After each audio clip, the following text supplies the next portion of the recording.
하나님이 기뻐하시는 예배를 위한 예배 에티켓. 10분 일찍 오셔서 참석하시면 은혜가 배가 돼요. 작은 양보와 배려의 주차는 행복한 주의를 만들어요. 휴대폰은 예배 시작 전에 끄거나 무음으로 변경해 주세요. 생수를 제외한 음식과 음료를 가져오지 않아요. 뒤에 오시는 성도님들을 위해 앞자리와 안쪽 자리부터 앉아주세요.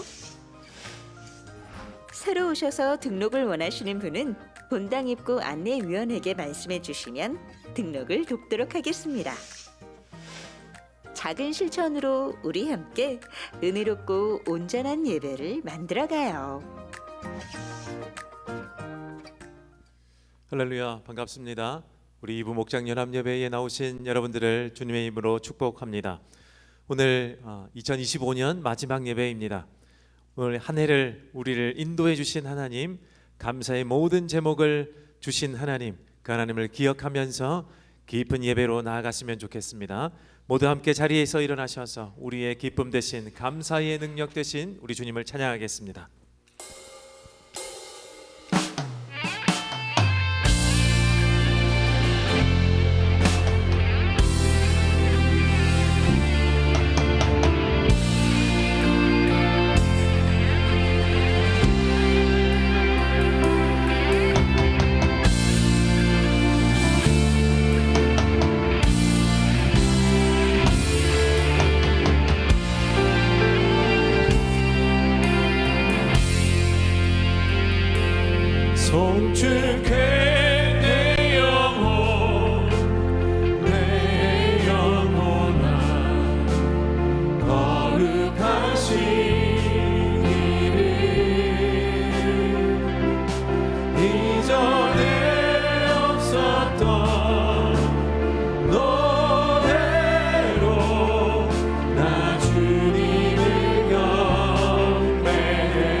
사도신경으로의 신앙을 하나님 앞에 고백합니다.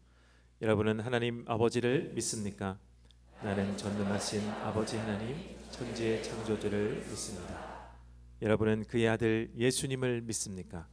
나는 그의 유일하신 아들 우리 주 예수 그리스도를 믿습니다. 여러분은 예수님께서 여러분의 구원을 위해 하신 일을 믿습니까?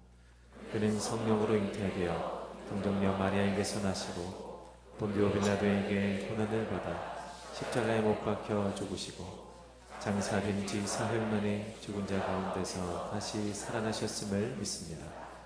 여러분은 예수님께서 어떻게 오실 것을 믿습니까? 하늘에 오르시어 전능하신 아버지 하나님 우편에 앉아 계시다가 거기로부터 살아있는 자와 죽은 자를 심판하러 오십니다. 여러분은 성령 하나님을 믿습니까? 나는 성령을 믿으며 거룩한 공교회와 성도의 교제와 죄를 용서받는 것과 몸의 부활과 영생을 믿습니다. 아멘. 모두 함께 자리에 앉으시겠습니다.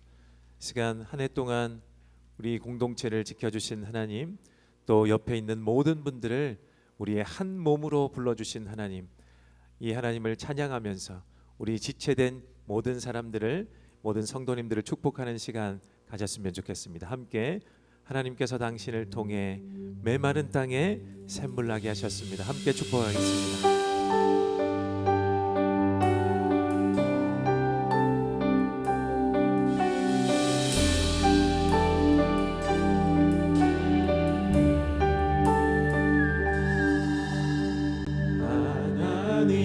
하나님께서 당신을 통해 메마른 땅에 샘물 나게 하시기를 가난한 영혼 목마른 영혼 당신을 통해 주 사랑 알기 원하네.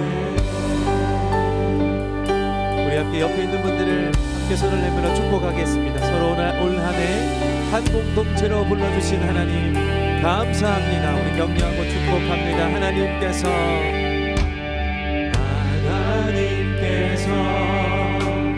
당신을 통해 메마른 땅에 샘물 나게 하시기를 가난한 영혼 목마른 영혼 당신을 통해 주 사랑 알기 원하네. 우리 다시 한번 찬양하며 우리 반대편에 있는 분들에게 하나님께서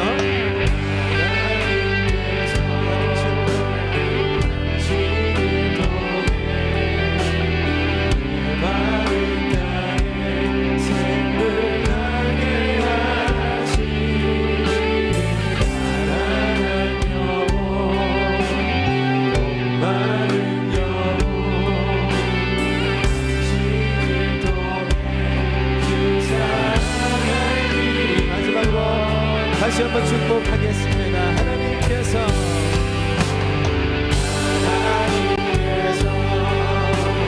당신을 통해 메마른 땅에 샘물 나게 하시기를 가난한 영혼 목마른 영혼 당신을 통해 주 사랑 알기 원하네. 우리 옆에 있는 분들과 함께 축복을 나누겠습니다. 사랑합니다. 축복합니다. 사랑합니다. 축복합니다. 감사합니다.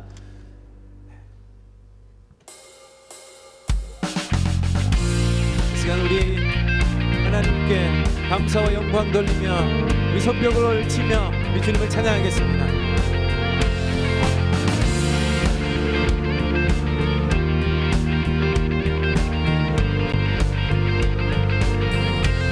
주 하나님, 지으신 모든 생에 내 마음속에 그리워볼 때 하늘의 별 울려 퍼지는데 성주님의 권능 우주의 우리 이제 숲속이나 숲속이다 험한 산 골짜기에서 지저귀는 저 새소리들과 고요하게 흐르는 시냇물은 주님의 솜씨로 외하도다. 아멘. 주님의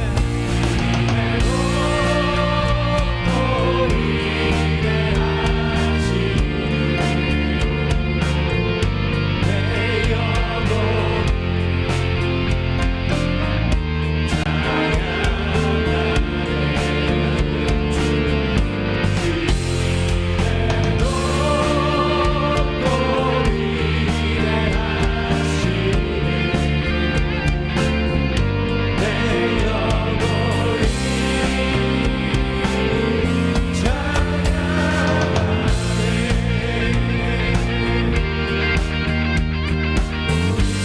영광 받으시기에 합당하신 분입니다. 오늘 예배를 통하여 주님 영광 받아주시옵소서. 우리에게 은혜를 허락하여 주실 줄 믿습니다. 이 마음으로 함께 다시 한번 우리 3절로 찬양합니다. 독생자 아낌없이 우리를 위해 보내주셨네. 십자가에 이끌려 죽으신 주의 모든 죄를 구속하셨네. 주님의 높고 위대하신 내 영혼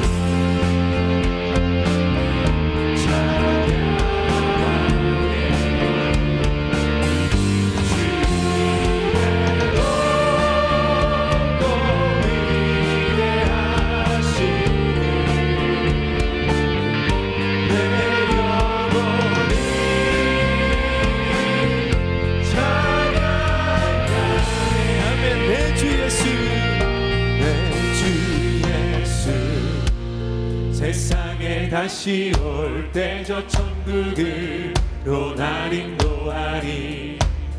나 겸손히 엎드려 경배하며 영원히 주를 찬양하며 주님의 높고 위대하신 아멘. 내 영혼이 내 영혼이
다시 한번 찬양합시다. 주님의 높고 위대하신 내 영혼 찬양하네. 주님의 높고 위대하신 내 영혼이 찬양하네. 하나님 감사합니다. 한 해 동안 우리를 지켜주시고 보호해주신 하나님 감사와 영광을 주께 올려드립니다. 26년 한 해도 주와 함께 동행하는 우리 모든 성도들이 다 되게 하여 주시옵소서. 우리 주님께 감사와 영광의 박수를 올려드립니다. 할렐루야.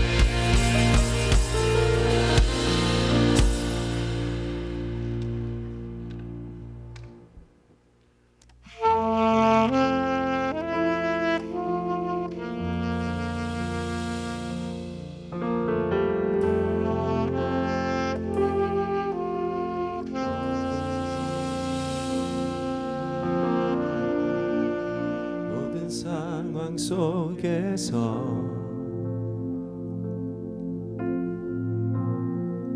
주를 찬양할지라.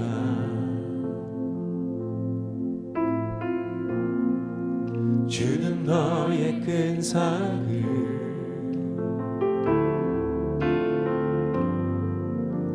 큰 도움이시라.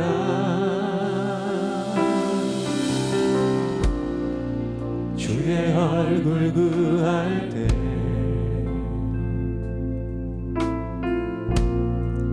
주의 영을 부으사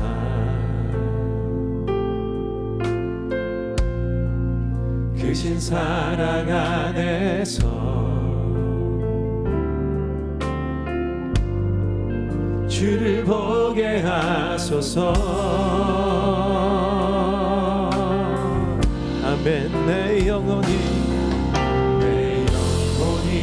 확정되고 확정되어 싸우니 믿음에 눈 들어 주를 바라봅니다. 내 영혼이 확정되고 확정되어 싸우니 믿음에 눈 들어 주를 바라봅니다. 우리 다시 한번 모든 상황 속에서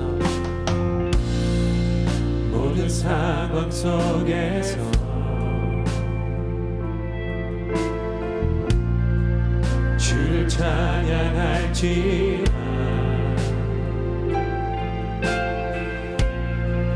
주는 너의 큰 삶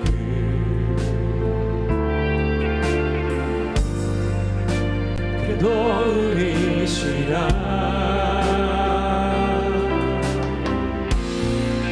주의 얼굴 구할 때 주의 영을 비사 크신 사랑 안에서 주를 보게 하소서. 아멘. 내 영혼이 완전되고 완전되어 싸우니 믿음에 눈 들어 주를 바라봅니다.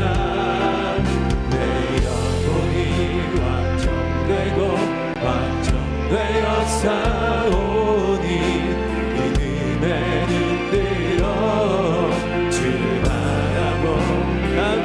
내 영혼이 확정되고 내 영혼이 완전되고 완전되어 싸우니 믿음에 눈 들어 주를 바라봅니다. 내 영혼이 완전되고 완전되어 싸우니 믿음에 눈 들어 주를 바라봅니다. 주님 주를 찬양할 때 주를 찬양할 때 주의 나라 임했네. 그의 영원한 나라 보게 하소서.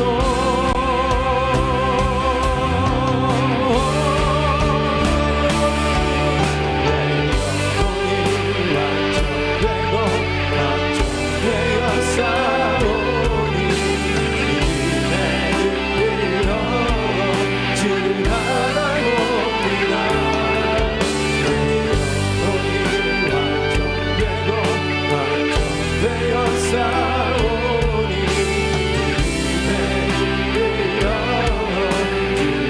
다시 한번 찬양합시다. 내 영혼이 확정되고 내 영혼이 완전되고 완전되어 싸우니 내 눈으로 주를 바라봅니다. 내 영혼이 완전되고 완전되어 싸우니 내 눈으로 주를 아멘. 주님 할렐루야 찬양하세. 할렐루야 찬양하세. 내 모든 죄 사랑하고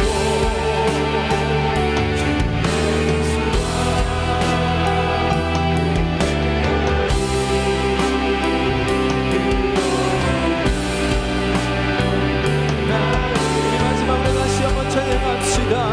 할렐루야 찬양하세. 내 모든 죄 사함받고 주 예수와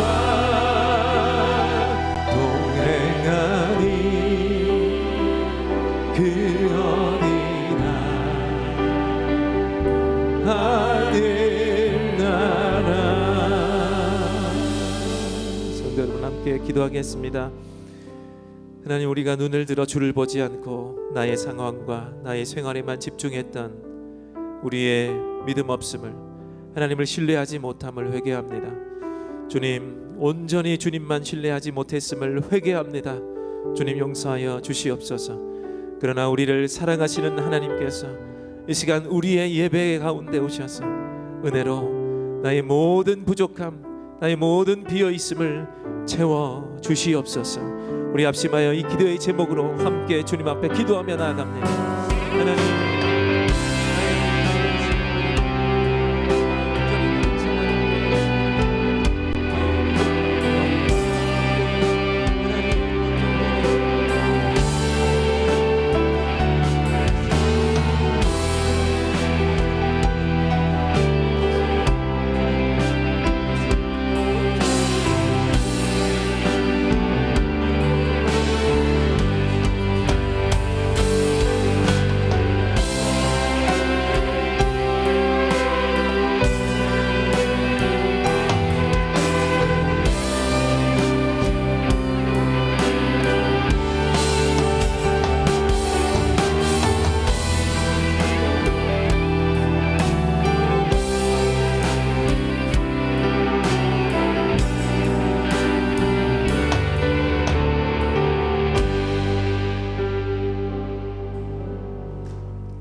사랑과 은혜가 풍성하신 하나님, 은혜 샘물 성도들이 오늘 하나님의 영광을 찬양하기 위해 이 자리에 모였습니다.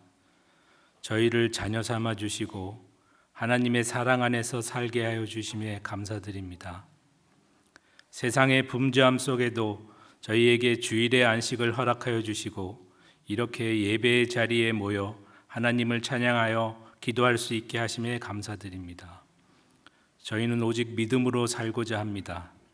그러나 세상 속에서 많은 유혹과 두려움에 흔들리고 길을 잃고 낙심하기도 합니다. 저희를 하나님의 은혜로 회복하여 주시고 오직 주님만을 바라보며 살아갈 수 있게 인도하여 주십시오. 한 해를 마무리하는 이 시간에 은혜샘물교회를 사랑하시며 저희 공동체를 지켜주시고 인도하여 주심에 깊이 감사드립니다. 저희 교회가 세상에서 빛과 소금의 역할을 온전히 감당하게 하시고 가정교회인 목장 모임을 통하여 많은 사람들에게 복음을 전하고 주님께로 인도하는 교회가 되게 하옵소서. 은혜샘물 교회 성도들이 교회 안에서 서로를 용서하고 사랑하게 하시고 또한 섬김의 마음이 넘치게 하셔서 하나님과 이웃에게 사랑받는 공동체가 되게 하여 주소서. 다가오는 새해에도 이 은혜샘물 교회가 사랑과 책임으로 이웃을 섬기며 지혜와 분별로 다음 세대를 준비하는 공동체가 되게 하옵소서. 세겹줄 기도회를 통해서 서로를 위하고 함께 기도하는 공동체로 연합하게 하시고 교제의 은혜를 경험하게 하소서. 또한 저희 교회가 성교의 삶을 통하여 성도들이 성교의 사명을 잊지 않고 사랑과 헌신으로 주님의 뜻을 실천하게 하옵소서. 그리하여 세계 열방과 인류에 위하여 복음이 땅끝까지 전파되기를 기도합니다. 말씀을 전하시는 윤만선 목사님을 붙들어 주시고 성령의 충만함으로 생명의 말씀을 전하게 하셔서 저희가 하나님의 말씀을 듣고 순종하며 삶 속에서 열매 맺는 믿음의 자녀들이 되게 하여 주옵소서. 언제나 주님 안에서 기뻐하고 끊임없이 기도하며 살아가는 은혜샘물 교회 공동체가 되기를 간곡히 바라옵고 우리의 모든 발걸음이 주님의 뜻 안에 머물게 하옵소서. 예수 그리스도의 이름으로 기도드립니다. 아멘.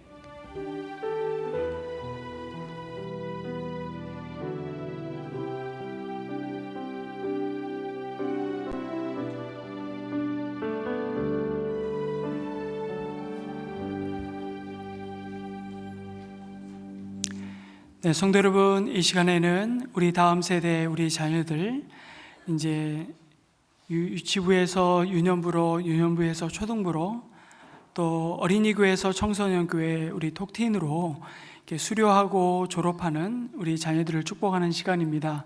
우리 다 함께 한 공간 안에 모일 수가 없어서 우리 각 공동체를 대표하는 우리 자녀들 우리 수료증과 졸업증서 전달하고 축복하는 시간을 가졌으면 좋겠습니다. 먼저 우리 졸업증서인데요. 우리 유치부 전과정을 마친 유지웅 우리 어린이 앞으로 나와주세요. 졸업증서 전달하겠습니다. 앞에 서는군요. 고마워. 졸업증서 이름 유지웅, 지혜와 키가 자라며 하나님께 사랑받는 예수님의 어린이로 유치부 전 과정을 마쳤으므로 이 증서를 드립니다. 2025년 12월 28일 은혜샘물교회 담임 목사 윤만선 드림. 축하하고 축복합니다.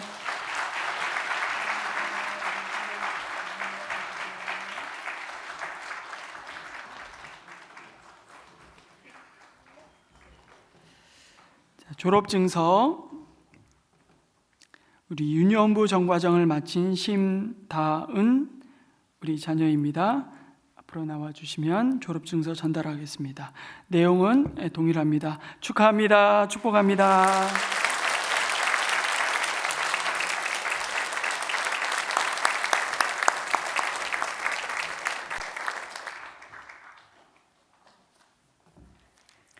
초등부 우리 졸업하는 졸업증서 조윤서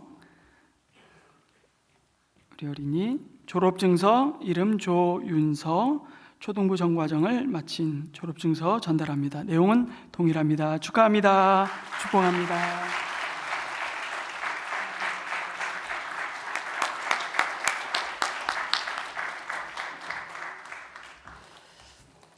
네, 이제 톡틴 청소년 교회 중등부 과정을 마치고 우리 고등부로 진학하는 졸업증서 박연수 차혜범기 목장의 우리 목원입니다.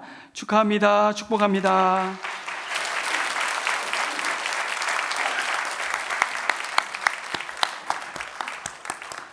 우리 중등부 졸업한 우리 자녀에게는 왜 선물 안 전달하나 궁금하시죠? 그 사이에 스타벅스 쿠폰이 들어가 있습니다. 중등부부터는 선물이 달라지네요. 우리 자녀들 주님이 바라보시는 그 눈빛과 시선으로 주님의 마음을 담아서 우리 더 성장하는 또 새해가 되기를 소망하면서 우리 축복했으면 좋겠습니다. 너는 담장 너머 뻗은 나무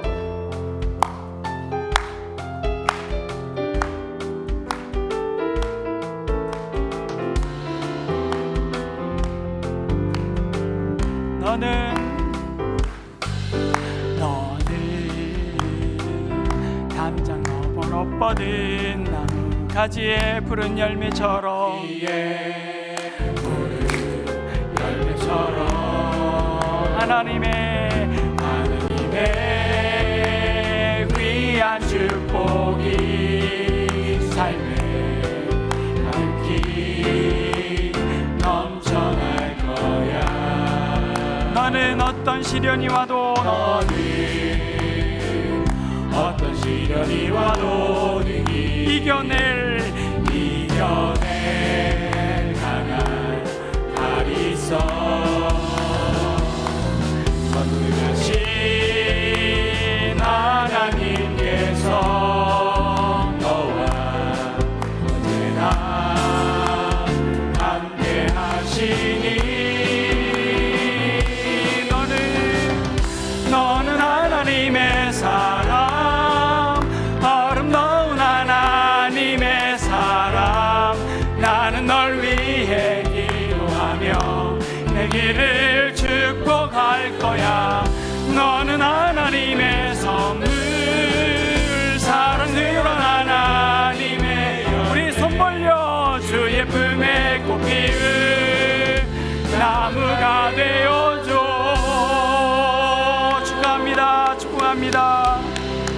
제가 한번 기도하겠습니다. 사랑의 주님, 이제 유치부 또 유년부 초등부 우리 청소년의 애중등 과정을 마치고 더 성장하는 새로운 배움의 길을 시작하는 우리 자녀들을 주님 축복하여 주시옵소서.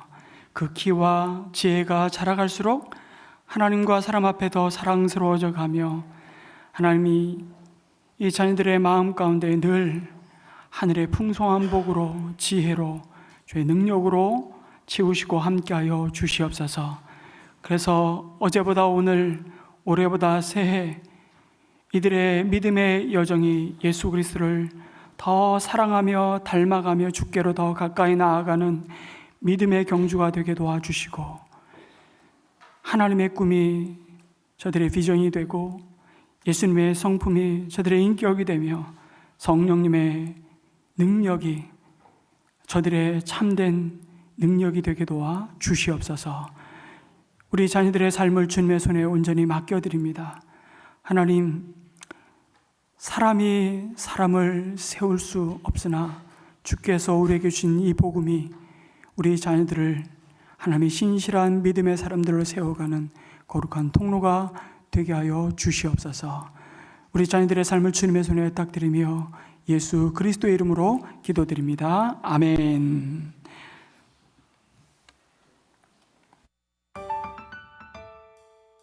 (2025년의) 마지막 주일 합심 기도 제목입니다. 오늘은 다음 세대 주일입니다. 2부와 3부 목장 연합 예배 시간에 수료식이 있습니다. 우리 공동체의 다음 세대가 건강한 믿음의 세대로 잘 세워져 갈 수 있도록 함께 기도해 주세요. 2026년 세겹절 기도회가 엎드림, 함께 걷는 새길, 내 기둥 새 축이라는 주제로 1월 12일 월요일부터 17일 토요일까지 샘물관 안데우콜에서 열립니다. 기도짝 신청은 주보의 QR코드 또는 소속 평원지기에게 할 수 있습니다. 2026년 세겹줄 기도회에 여러분의 많은 참여를 부탁드립니다. 2026년에 새로 발간한 새 번역 매일 성경 1, 2월호를 오늘부터 판매합니다.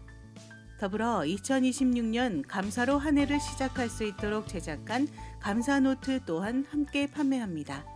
새 번역 매일 성경 감사 노트는 어린이 매일 성경, 청소년 매일 성경과 함께 로비층에서 구입하실 수 있습니다. 2026년도 재직 임명을 원하시는 신임 재직과 기존 재직 모두 12월 31일 수요일까지 재직 헌신 동의서를 제출하셔야 임명이 됩니다. 대상자이신 모든 성도님들께 보내드린 안내 문자 메시지에 따라 온라인으로 헌신 동의서를 제출해 주시거나 3층 사무처에서 직접 제출하실 수 있습니다. 문의사항은 평원지기 또는 교회 사무처에 해주세요. 송구영신 예배가 성찬식과 함께 12월 31일 수요일 오후 8시에 안데우콜에서 있습니다. 예배 후에는 식당에서 어묵으로 함께 교제하는 시간도 가집니다. 12월 총목자 모임이 오늘 오후 1시 30분부터 식당에서 있습니다. 전체 모임 후에는 올해의 마지막 초원 모임을 가집니다. 목자님들의 참석을 바랍니다. 금주의 교인 소식입니다. 기타 소식은 주보를 참조해 주시기 바랍니다.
성도 여러분, 우리 옆에 있는 분들과 올 한 해 마지막 예배 가운데 우리를 또 부르셔서 함께 하나님을 찬양하며 그 하나님을 기뻐하고 또 즐거워하게 하시니 감사하면서 우리 옆에 분들에게 이렇게 한번 인사했으면 좋겠습니다.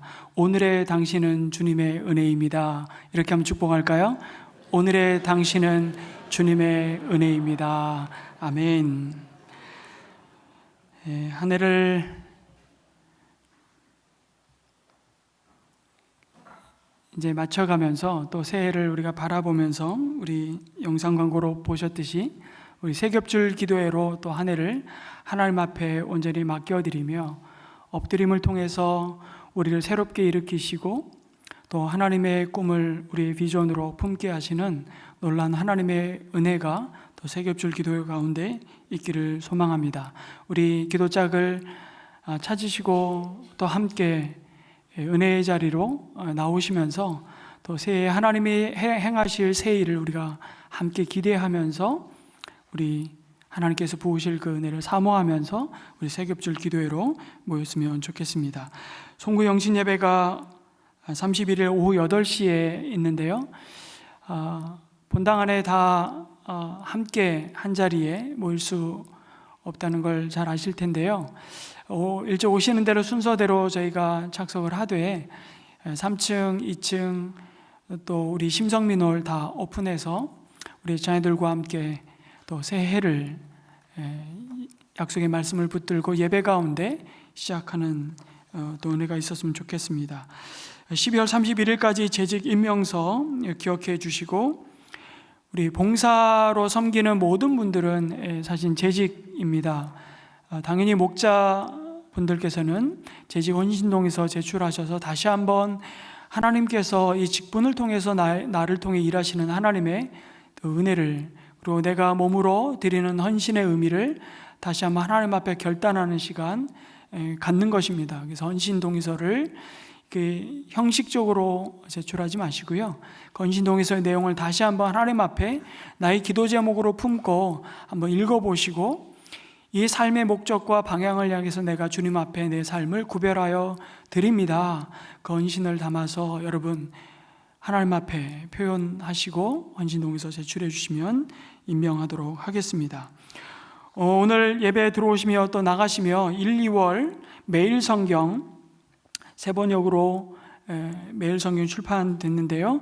우리 창세기와 요한복음을 1, 2월 달에 묵상하게 됩니다. 매일 성경과 함께 우리 은혜샘물교회 100일 감사의 기록 감사 노트를 제작을 했습니다.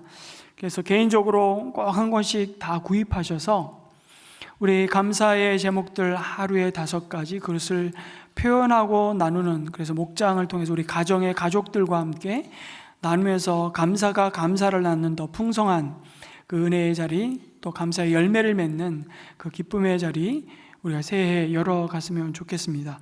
이 큐티 책자와 감사노트 합해서 우리 6,000원에 판매하고 있습니다.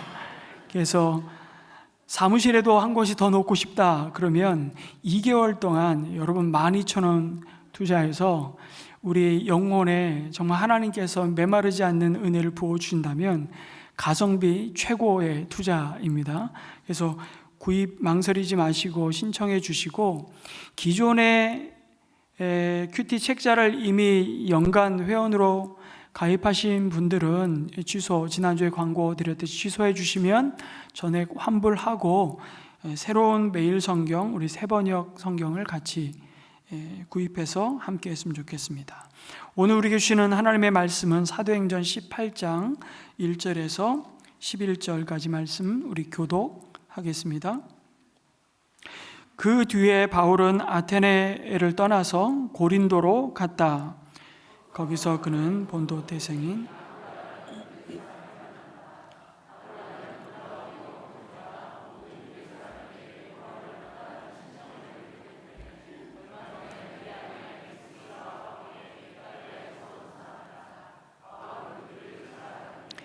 생업이 서로 같으므로 바울은 그들 집에 묵으면서 함께 일을 하였다.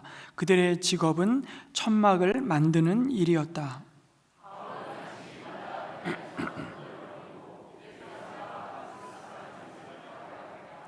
실라와 디모데가 마케도니아에서 내려온 뒤로는 바울은 오직 말씀을 전하는 일에만 힘을 쓰고 예수가 그리스도이심을 유대 사람들에게 밝혀 증언하였다.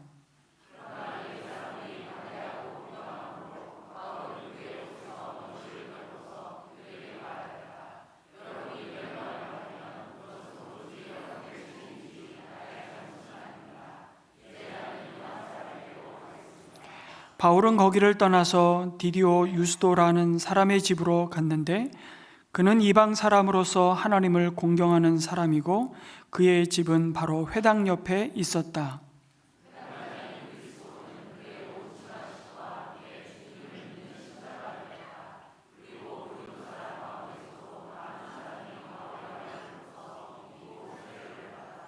그런데 어느 날 밤에 환상 가운데 주님께서 바울에게 말씀하셨다. 무서워하지 말아라. 잠자코 있지 말고 끊임없이 말하여라.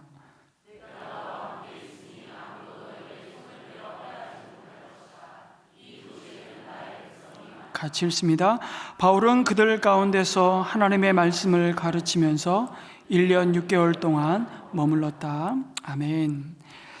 여러분, 사도행전 오늘 읽은 18장은 바울이 아시아를 건너 마케도니아 빌립보에서 시작한 선교 여정이 이제 끝을 향해 가고 있음을 보여줍니다. 소아시아에서의 선교 여정을 하나님이 2번이나 막으셨죠. 그리고 마케도니아로 건너와 우리를 도와달라는 그 환상을 보여주셨습니다. 그것을 통해 바울의 계획에 없었던 유럽 선교의 여정이 시작되었죠. 방문하는 도시마다 복음을 전하면서 참 많은 일들이 있었습니다. 아무런 연고도 없고 심지어 회당도 없었던 첫 성 빌립보에서 하나님은 자주 옷감 장사를 하는 루디아를 만나게 하셔서 빌립보 교회를 시작해 하셨습니다.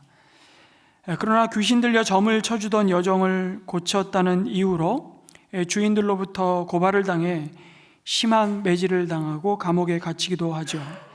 그리고 우여곡절 끝에 감옥을 나오게 되어 마케도니아의 수도인 데살로니가로 가서 복음을 또 전하게 됩니다. 그런데 거기서 다시 유대인들의 사주를 받은 불량배들의 회방과 공격으로 인해서 급하게 다시 베레아로 피하야만 했죠.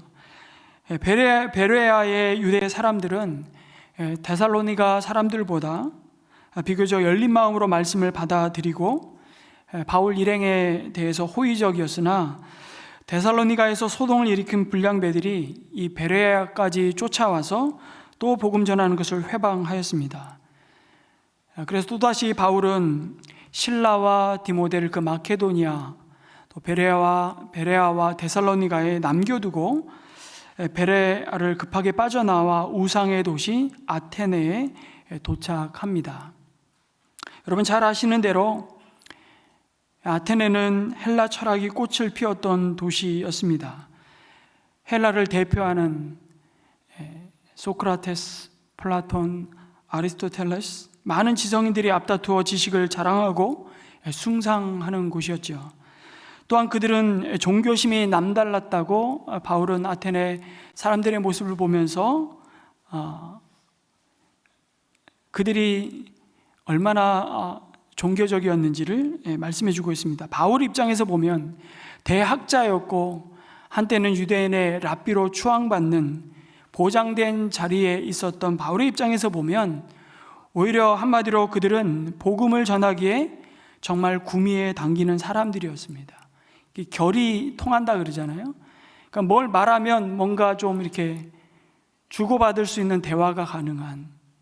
그래서 여기서는 그동안 지나쳐온 빌립보나 데살로니가에서처럼 유대인들이 물리적으로 사나운 공격도 없었습니다. 그러니까 분위기로 볼 때 복음의 열매가 풍성할 것에 대한 기대가 바울에게 아마 충만했을 겁니다. 그래서 17장 23절에 보면 그 아테네 사람들에게 바울은 이렇게 얘기하죠.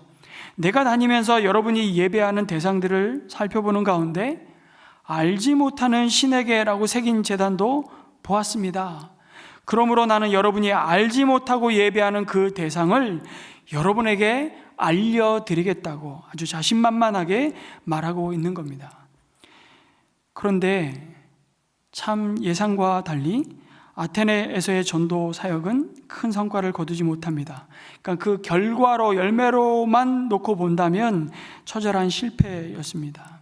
그러나 하나님은 실수가 없으신 분이시죠. 바울의 전도에 대해서 어떤 사람은 조롱도 하고 어떤 사람은 죽은 사람의 부활에 대해서 내 말을 다시 듣겠다고 반응했으나 실은 시큰둥했다는 것입니다. 헬라 철학의 입장에서 보면 육체는 영혼을 가두는 감옥과도 같은 것인데 육체가 죽음으로 그 영혼이 해방되는 그 철학을 갖고 있는 헬라 사람들의 생각으로는 육체의 부활을 주장한다는 것은 다시 감옥 생활하라는 얘기 아니냐, 도무지 그들의 철학으로는 받아들일 수 없는 부활의 복음이었던 것입니다. 그들의 철학으로 볼 때 매력을 느낄 만한 것이 별로 없었습니다. 바울이 그동안 복음을 전하면서 핍박받은 것을 생각하면 이 정도 반응은 아주 신사적인 것이죠. 그런데도 바울은 아테네에서의 사역 이후에 그의 전도 여행에 커다란 상심과 위축을 경험한 것 같습니다. 아마도 지금까지 계속되었던 물리적인 핍박 또 고난으로 육체의 쇠약을 가져왔을 뿐만 아니라 정신적으로도 바울은 멘붕 상태에 빠졌던 것으로 보입니다. 마음의 피곤이 몰려왔습니다.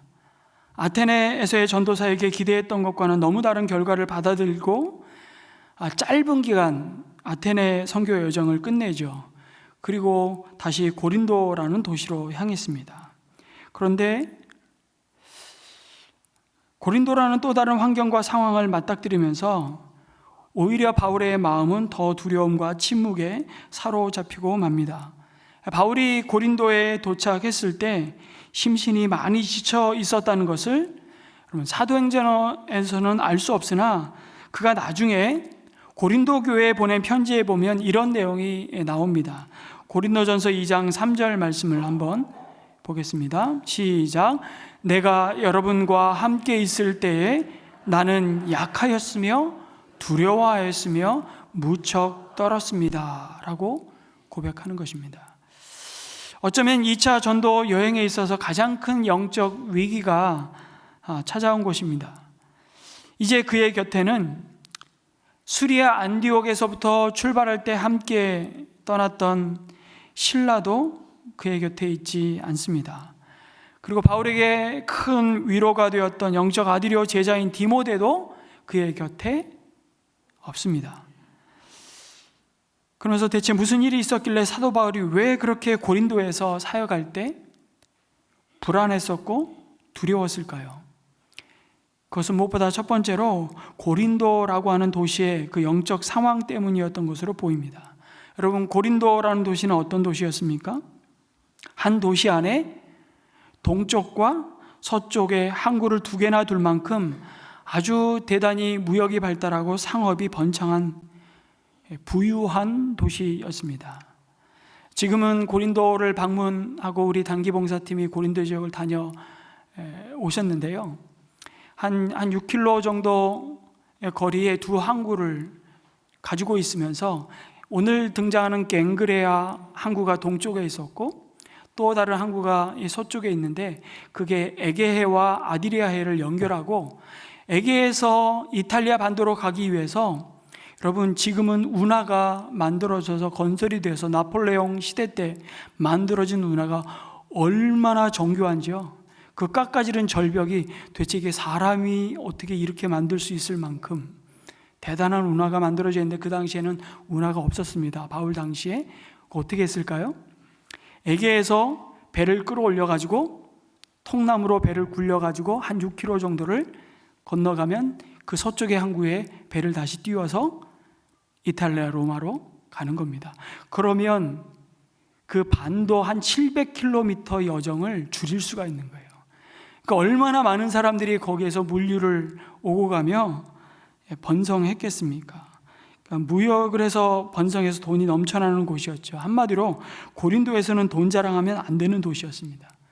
그리고 돈의 힘이 있는 곳에 늘 따라다니는 쾌락이 온 도시를 뒤덮고 있는 아주 그 화려함과 환락이 숭상되는 곳이었죠. 그것을 바다의 신 포세이돈과 미의 여신 아프로디테, 여러분 일명 비너스 신전을 세워놓고 숭배했습니다. 지금도 그 터가 남아있죠. 고린도 구 도시의 575m 정상에 그 당시에 가장 유명한 아프로디테 비너스 신전이 세워졌습니다.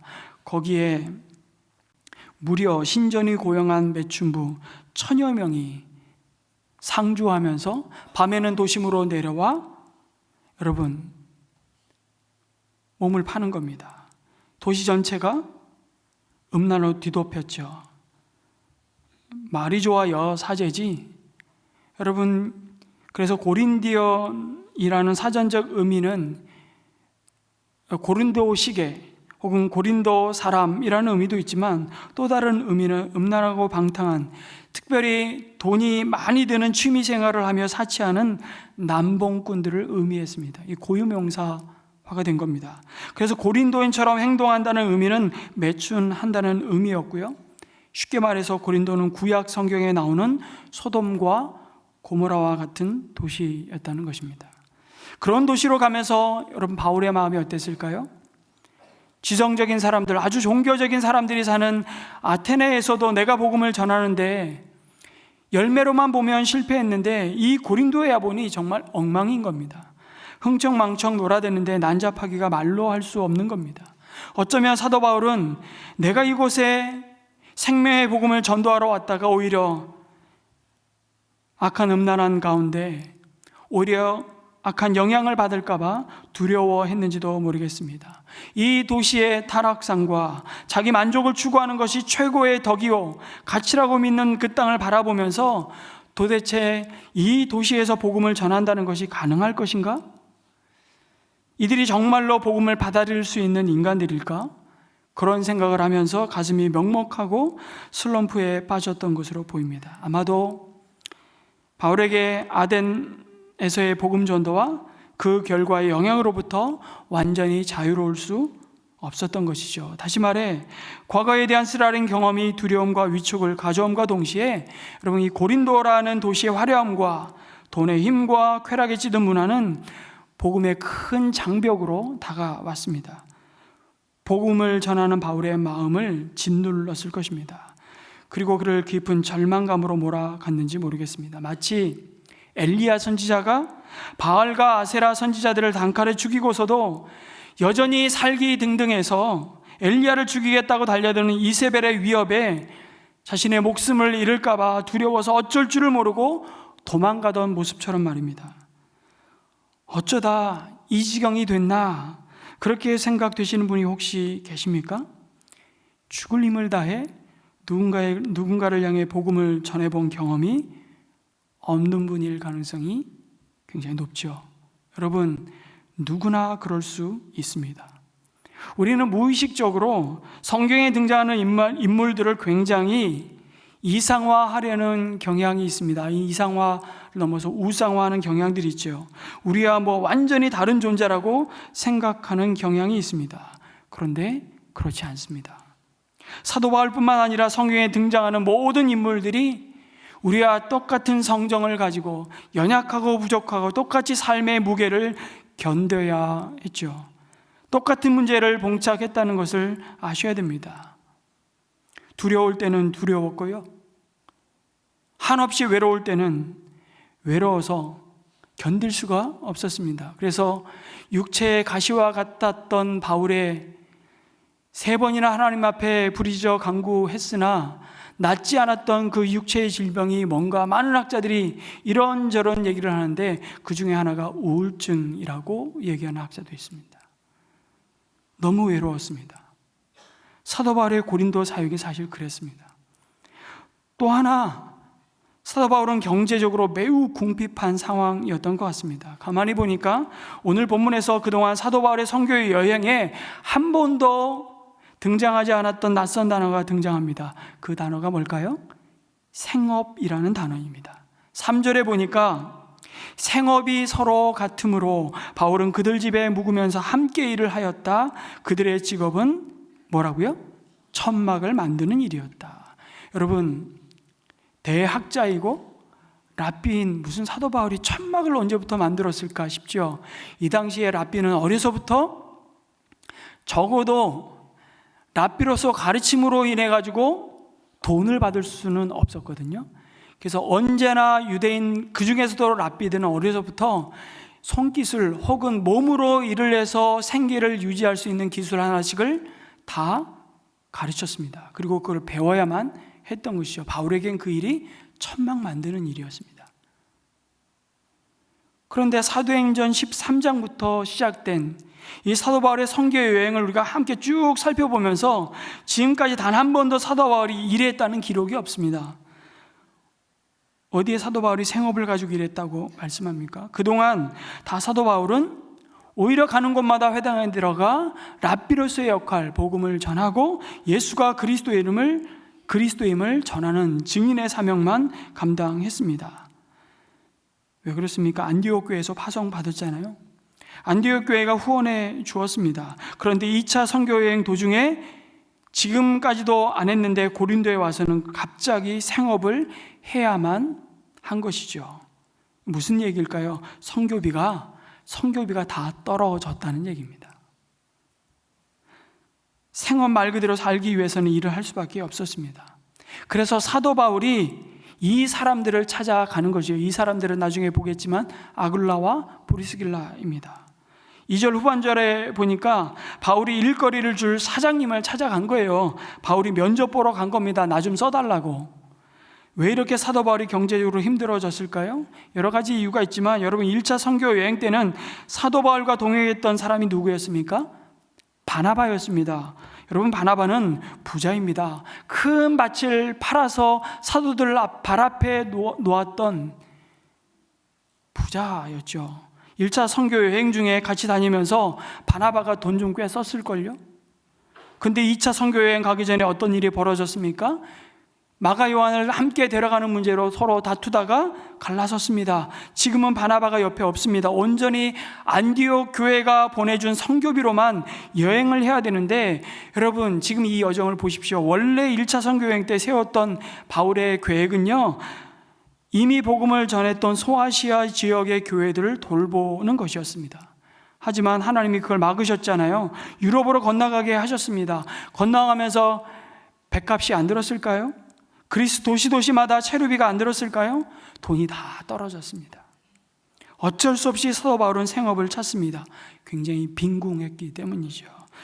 여러분, 돈이 수중에서 떨어지면요, 누구나 두려울 수밖에 없습니다. 내 통장의 잔고가 바닥이 나면 그때부터는요, 우리 모두가 두려워하고 약해질 수밖에 없는 상황이죠.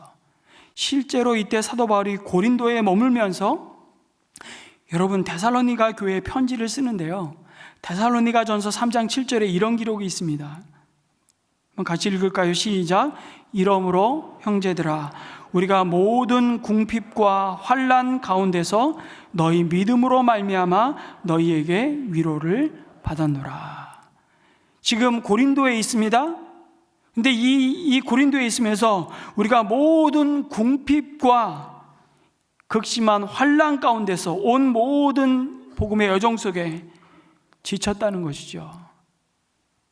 그런데 너희의 믿음의 소식을 듣고 내가 큰 격려와 위로를 받았다고 데살로니가 성도들을 지금 칭찬하면서 감사하고 있는 겁니다. 고린도의 사도 바울은 정말 궁핍해졌습니다. 정말 가난해졌습니다. 근데 생긴 지 얼마 안 된 너희의 믿음 소문 때문에 내가 위로를 받는다고 이렇게 놓고 보니까 여러분, 사도 바울이 우리가 처한 상황과 크게 다르지 않습니다.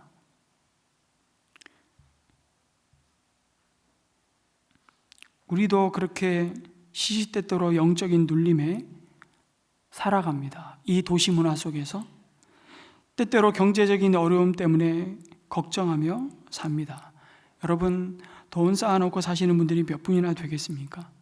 다 경제적인 빈궁함도 겪고 있잖아요. 그런데 우리에게 도전이 되는 것은 사도 바울도 똑같이 환난 중에 눌렸고 경제적인 어려움이 있었지만 바로 그 상황 가운데서 그는 하나님이 자신을 부르신 그 사명의 길을 후회하거나 후퇴하지 않고 달려간다는 사실입니다. 그리고 하나님은 그 환상 가운데 바울에게 두 번째 환상을 2차 선교 여행 중에 친히 나타나셔서 환상 가운데 말씀하여 주시는데 그게 9절 10절 말씀입니다. 무서워하지 말아라. 잠자코 있지 말고 끊임없이 말하여라. 내가 너와 함께 있으니 임마누엘의 하나님을 약속하시며 아무도 너에게 손을 대어 해하지 못할 것이다. 이 도시에는 나의 백성이 많다. 하나님의 비전을 도무지 길이 보이지 않는 그 광야 같은 곳에서 하나님이 길을 만드시고 길을 내시며 하나님의 백성을 부르고 계시다는, 하나님이 여전히 일하고 계시다는 그 하나님의 비전을 바울로 하여금 보여주시고 약속해 주시는 것이죠. 이 하나님의 놀라운 위로와 격려의 말씀을 환상 가운데 들려줍니다. 담대해라. 두려워하지 말아라. 그를 그 더럽고 어두운 땅에 홀로 두지 않으시고 그의 약함을 주의 강하심으로 덮고 계셨던 것입니다. 그리고 그 위로와 격려를 하나님은 신실한 하나님의 사람들과의 만남을 통해서 또 확인시켜 주시는 겁니다. 그들이 바로 아굴라와 브리스길라 부부였던 것이죠. 여러분, 사람의 생각으로는 어쩌다가 그냥 우연히 흘러들어온, 고린도까지 흘러들어온 아굴라와 브리스길라 부부를 고린도에서 만난 것처럼 보이지만, 그러나 여러분, 주님 안에서 모든 성도의 만남은 우연이 없습니다. 그 모든 만남이 하나님의 섭리 안에 있음을 우리는 기억해야 합니다. 지금 이 시점에서 바울이 아굴라와 브리스길라 부부를 만나게 된 것은 전적인 하나님의 은혜였습니다. 여러분, 아굴라와 브리스길라 부부를 누구라고 소개하죠? 그들은 로마 황제 글라우디오 때 로마에 살던 본도 출신의 유대인이었다고 말씀합니다. 근데 황제가 유대인들을 로마로부터 다 추방하라는 명령을 내려서 강제로 쫓겨난 사람들이었습니다. 바로 난민이 된 것이죠. 여러분, 이 당시에 로마에 이미 예수님의 복음을 듣고 그리스도인들이 된 사람들이 있었습니다. 수십 년 전에 이미 예수님이 부활하셨다, 오순절의 사건을 경험하고 디아스포라 유대인들이 예루살렘의 유월절을 오순절을 맞아서 모였다가 다시 흩어지지 않았습니까? 로마에 가서도 예수님의 부활의 소식을 전하고, 바울이 로마로 가기 전에 이미 로마에 그리스도인 된 사람들이 있었어요. 그런데 이 부활의 복음을 전하자 유대인들이 뒤집어진 거죠. 우리가 기다리는 메시아, 그분이 예수고 그 예수가 곧 부활하셨다는 소식을 전하자 로마에 있는 유대 공동체가 치열하게 다툼이 일어나는 겁니다. 그 소식이 로마 황제의 귀까지 들어간 거예요. 황제가 화가 나가지고 이 귀찮은 것들 로마에 들어와가지고 왜 지들 종교 문제 갖고 싸워? 로마를 시끄럽게 하니까 다 추방해. 그리고 내쫓은 겁니다. 여러분, 하루아침에 모든 삶의 터전을 내려놓고 지금 본국으로, 아니요, 너희들 갈 곳은 어디인지 나 모르겠지만 로마에선 다 나가, 이러고 그냥 쫓아낸 것이죠. 얼마나 황당하고 얼마나 당황스러운 일입니까? 아굴라와 브리스길라가 그렇게 해서 여러분 고린도까지 밀려온 겁니다. 왜요?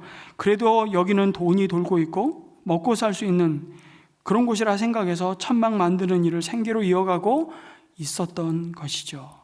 그때 마침 고린도에 복음을 전하기 위해 도착한 바울이 이들을 알게 되고 생업을 위해 찾아갔던 겁니다. 여러분, 이 만남이 하나님의 위로가 되시고 하나님의 놀라운 축복된 만남이라는 사실을 어떻게 알 수 있냐면, 이 만남이 어디까지 이어지냐면, 바울이 고린도에서 복음을 전하고 1년 6개월 동안 머물면서 에베소로 떠나갈 때 브리스길라와 아굴라 부부가 삶의 터전을 두고 바울과 함께 동행합니다. 거기서 끝나지 않습니다. 그리고 나중에 로마에까지 함께 가지요. 나중에 옥중에 있는 바울을 옥바라지한 사람들이 누구냐? 끝까지 아굴라와 브리스길라 부부였습니다.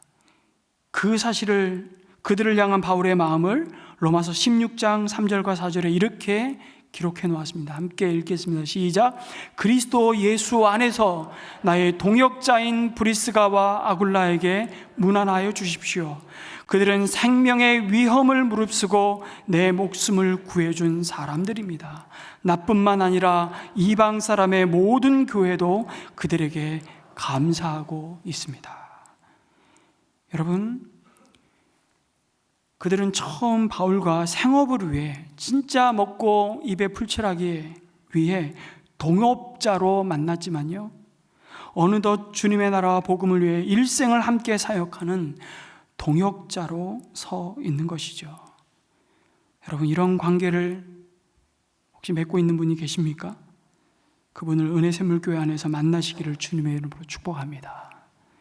여러분의 일터 가운데 이와 같은 만남의 복이 있기를 축복합니다. 없다면 그 만남의 축복을 위하여 하나님께 날마다 구할 수 있는 저와 여러분 되기를 간절히 소망합니다. 여러분, 이들의 지나온 여정은 전혀 그들의 계획과 의도와는 전혀 다른 길이었습니다. 여러분, 그리스도인들에게 자기가 계획한 대로 지금 이 자리에, 아니 동백이라는 혹은 이 주변의 지역에 살 거라고 계획하고 작정하고 오신 분들이 얼마나 되시는지는 모르겠습니다. 앞으로 여기 20년, 30년 후에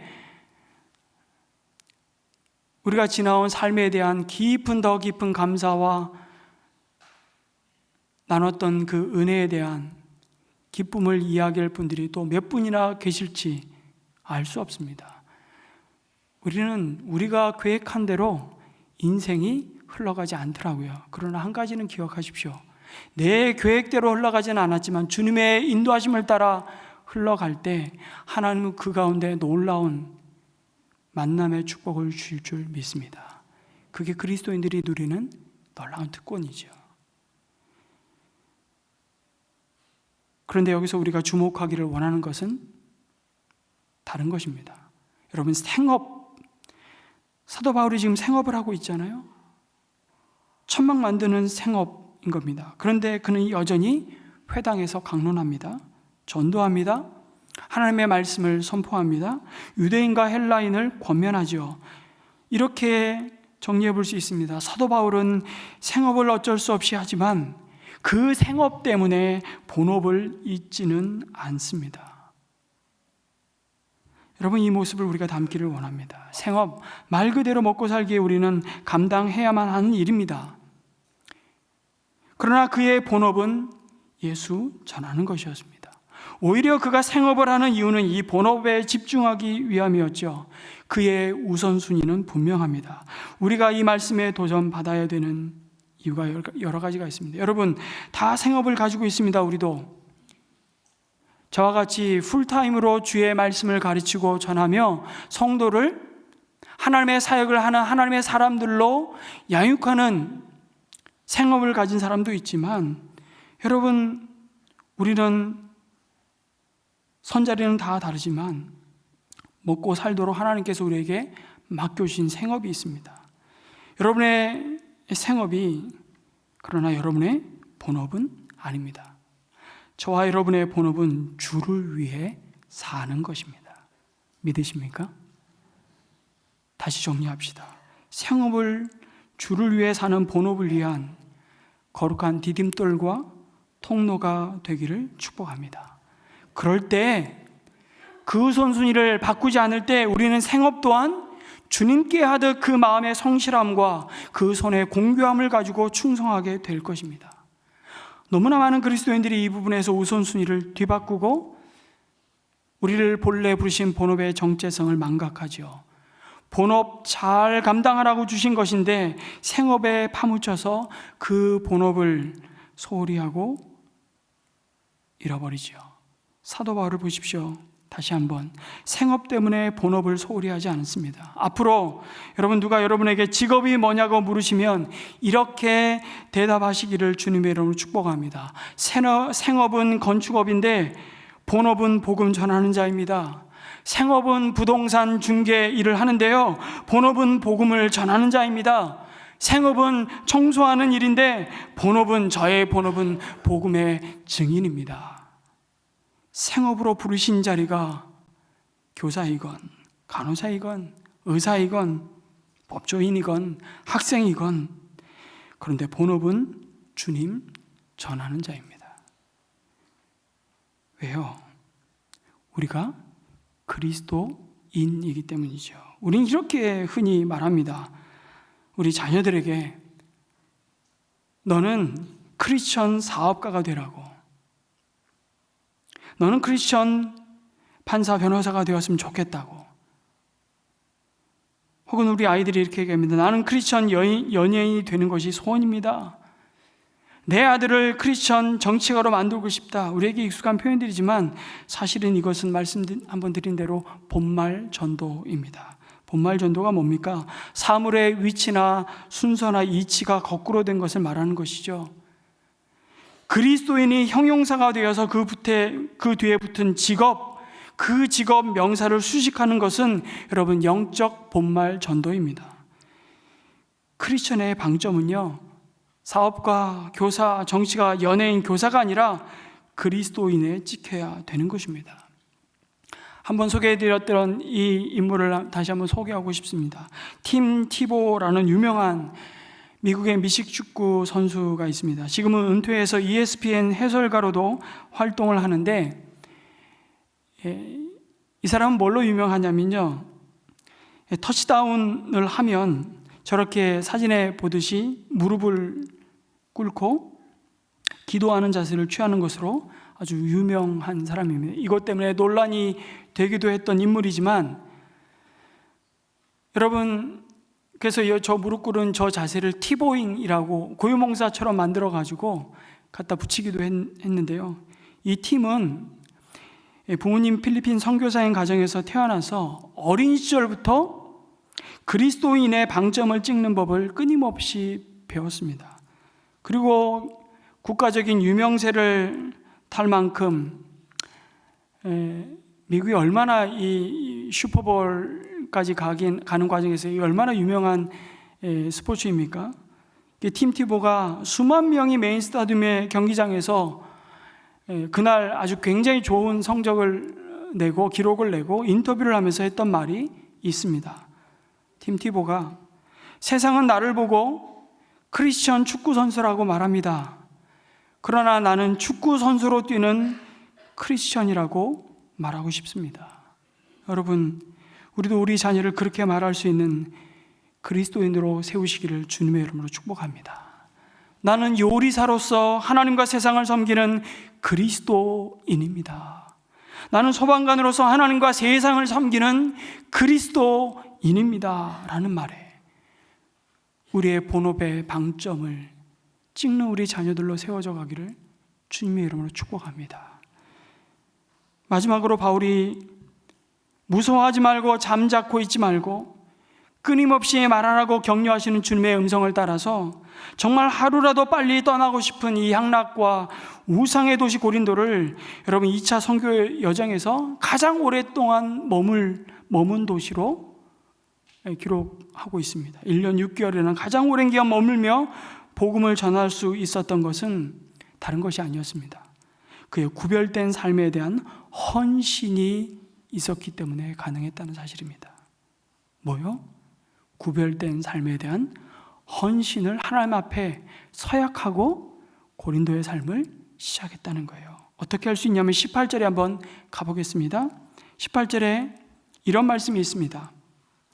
바울은 여러 날을 더 머무른 뒤에 신도들과 작별하고 배를 타고 시리아로 떠났다. 이제 2차 선교 여정이 이제 끝나가는 겁니다. 그러면서 브리스길라와 아굴라가 그와 동행하였다. 그런데 여기 특이한 말씀이 나옵니다. 바울은 서원한 것이 있어서 고린도의 동쪽 항구였던 갱그리아에서 머리를 깎았다라고 말씀합니다. 머리를 깎았다. 아니, 한 개인이 머리 깎는 일이 뭐 그렇게 중요했길래 성경에까지 기록했을까 싶죠. 바울이 머리가 너무 기니까 보기 싫어서 이제 깎을 때가 되어서 머리 깎았다면 이런 기록했을까요? 아니죠. 우리에게는 낯설지만 여러분, 유대인에게는 바울의 이 의식이 뭘 의미하는지 다 너무 소상히 알고 있는 내용입니다. 바로 민수기 6장에 나오는 나시린에 대한 서약이 끝났다는 것입니다.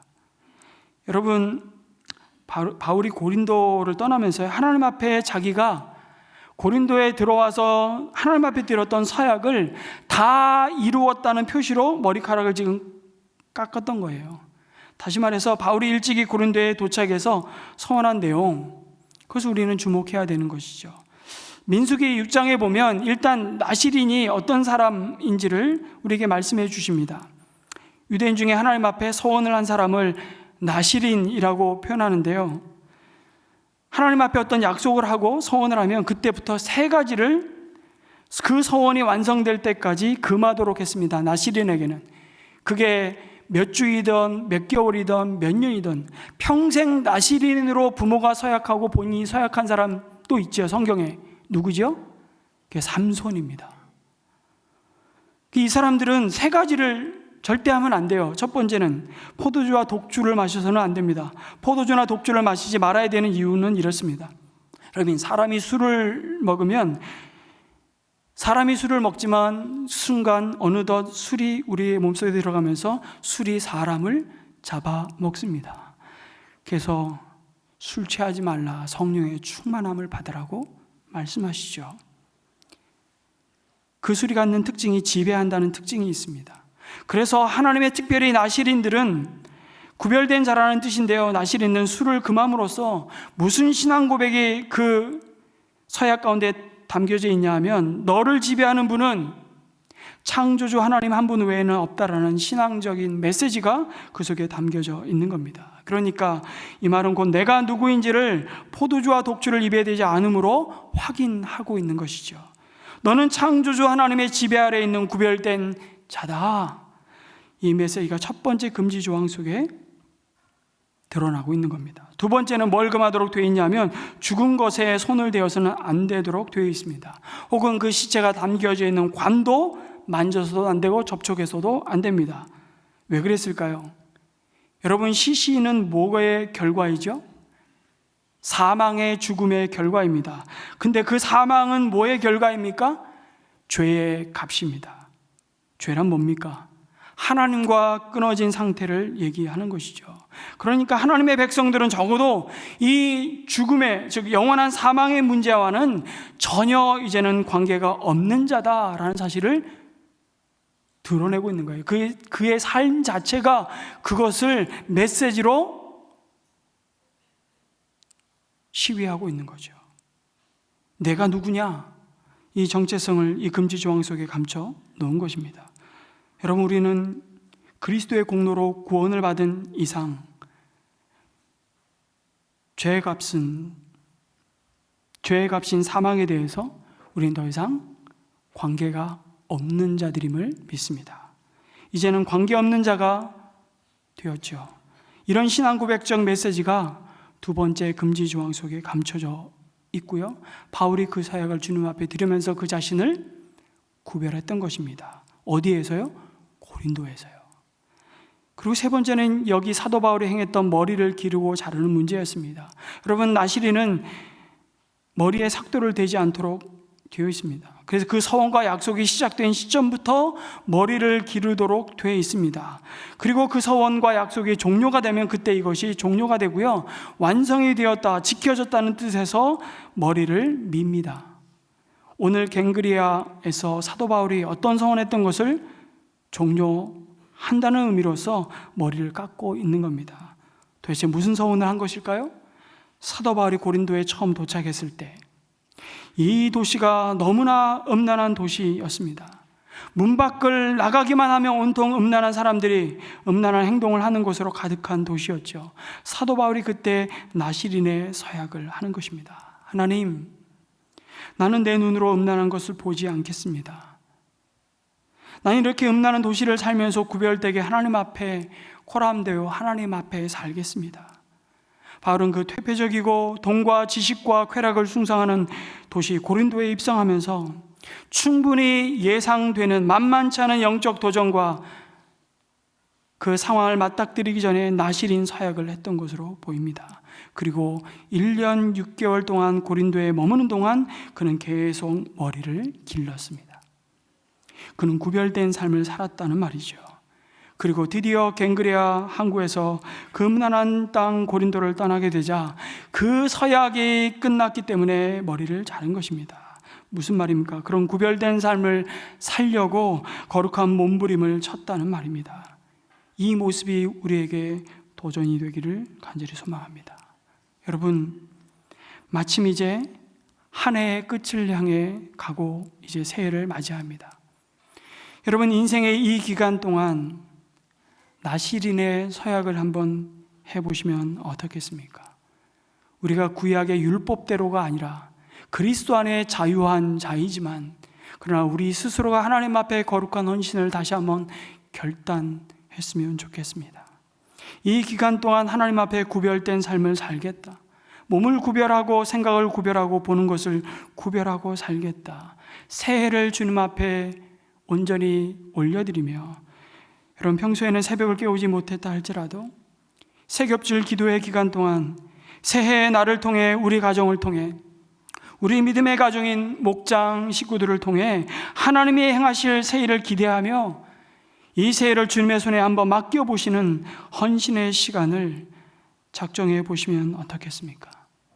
여러분, 1월 12일부터 시작되는 이 새겹줄 기도의 기간에 저와 여러분에게 나시린의 서약이 있기를 주님의 이름으로 축원합니다. 그런 은혜가 있으시기를 주님의 이름으로 축원합니다. 여러분, 이렇게 한번 기도했으면 좋겠습니다. 주님, 우리 일터가 생업을 넘어서 본업인 복음의 증인으로 부르신 거룩한 디딤돌과 통로가 되게 해달라고 기도했으면 좋겠습니다. 그 자리로 부르신 우리 가운데 놀라운 만남의 복을 허락해 주십시오. 기도했으면 좋겠고요. 또 하나는 이 도시, 이 세상의 화려함과 물질의 힘 앞에 우리 때때로 위축되고 또 침묵하려 하는 저의 연약함을 성령 하나님 붙들어 주시고, 악하고 음란한 이 문화 속에서도 바울처럼 나시린의 마음으로 자신을 구별하며 우리의 눈과 마음을 지켜주시고 오직 주님의 지배 아래 거하는 거룩한 삶의 승리자가 되게 해달라고 우리 함께 또 새해를 바라보면서 우리가 함께 기도했으면 좋겠습니다. 기도하겠습니다. 아버지 하나님, 바울도 우리와 다르지 않은 성정을 가지고 오늘 우리 이 시대가 누리는 그 모든 화려함, 물질이 가져다주는 온갖 하나님 아버지 육신의 정욕과 안목의 정욕과 이생의 자랑을 쫓아 행하고자 하는 그 도시 한복판에서도 하늘에 속한 사람으로 그 자신의 본업을 잃어버리지 않고 잊지 않고 그 삶의 우선순위를 바꾸지 않고 주의 나라와 복음을 위해 자신을 구별하 헌신하였던 것처럼 오늘 새해를 이제 바라보며 맞이하며 우리의 삶에 새로운 거룩한 결단과 헌신이 하나님 앞에 하나님 아버지 나시린의 서약처럼 올려드려지기를 간절히 기도합니다.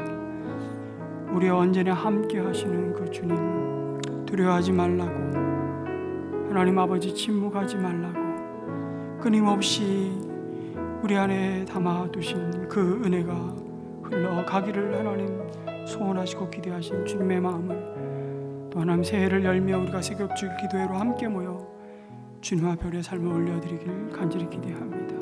성령께서 우리 가운데 말씀하여 주시고 하나님 귀한 믿음의 동역자들을 또 만나게 도와주옵소서. 하나님 아버지,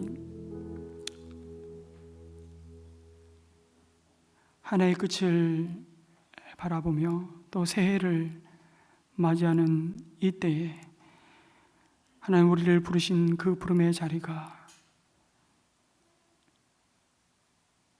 먹고 살기 위한 우리에게 맡겨주신 주의 거룩한 소명의 자리이지만 우리의 본업이 내가 먼저 만난 이 생명의 복음을 전하는 예수의 증인이라는 사실을 잊지 않도록 인도하여 주시옵소서.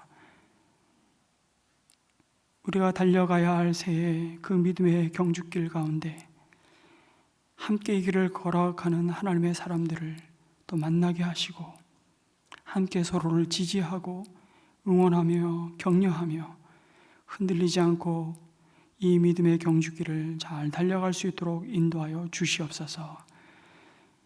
여전히 육신의 정욕과 안목의 정욕과 이생의 자랑을 좇아 세상이 보여주는 그 화려함 앞에 하나 우리가 위축되고 영적으로 눌릴 때가 많지만 다시 한번 우리와 언제나 함께 하시며 두려워하지 말라고, 멈추지 말라고, 잠잠하지 말라고 우리를 다시 한번 격려하시며 우리가 드린 작은 나시린의 서원을 통해서 하나님의 놀라운 새일을 행하시는 것들을 새해에도 보게 하시고 누리게 하여 주시옵소서. 우리를 통해 하나님의 뜻이 하늘에서 이루어진 것처럼 땅에서 이루어지게 도와 주시옵소서. 감사하며 예수님의 이름으로 기도드립니다. 아멘. 우리 자리에서 일어나셔서 우리 마지막 결단과 헌신의 찬양을 주님 앞에 올려드립니다.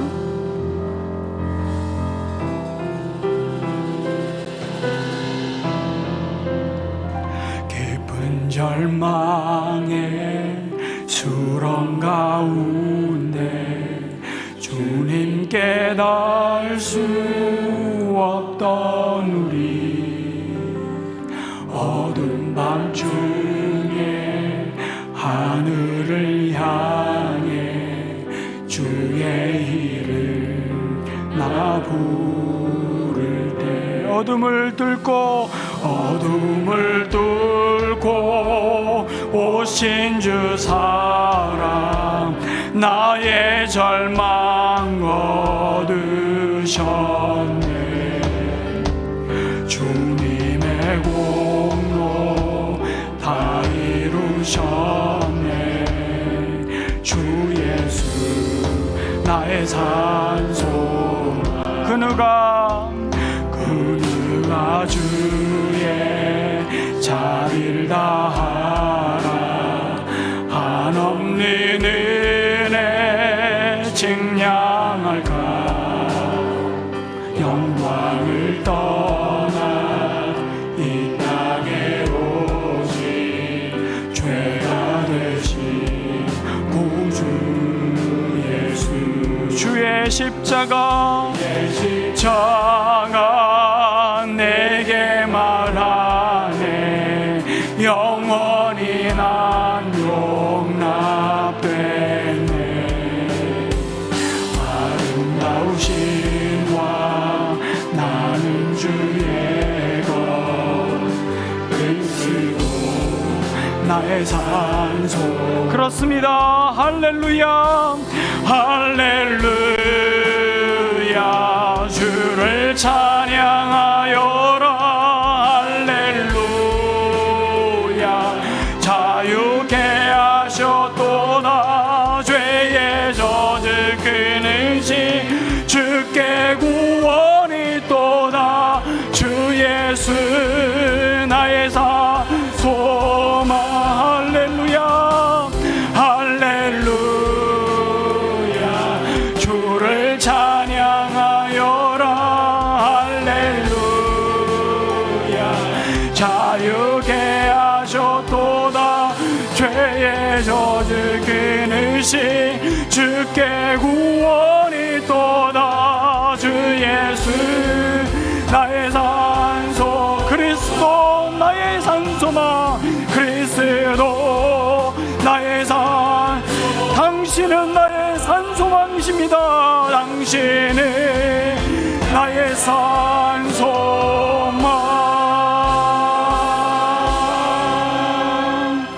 아멘. 성도 여러분, 다시 한번 헌신의 자리로 초대합니다. 오늘 말씀의 응답으로 주님 앞에 새롭게 결단하고 헌신하는 삶의 기도 제목이 있다면 그것을 헌신대 앞으로 나오시면 여러분을 위해 축도 마친 뒤에 기도하겠습니다. 이제 평안한 마음으로 세상에 돌아가십시오. 선한 일에 용기를 가지시며 절대로 악을 악으로 갚지 마십시오. 항상 연약한 자를 도우시며 병든 자를 찾아보시며 환난 당하는 이웃을 위로하십시오. 모든 사람을 존경하시며 주님께 봉사하고 주님을 사랑하십시오. 모든 일을 믿음과 사랑으로 행하시며 어떤 일에도 소망을 포기하지 마십시오. 그리고 거룩하신 성령께 순종하여 기쁨과 감사의 생활을 해나가십시오. 우리 하나님 아버지는 언제나 어디서나 여러분과 함께 하시며 저와 여러분을 도와주실 것입니다. 여호와는 내게 복을 주시고 너를 지키시기를 원하며 여호와는 그의 얼굴을 내게 비추사 은혜 베푸시기를 원하며 여호와는 그 얼굴을 내게로 향하여 드사 평강 주시기를 원하노라. 아멘.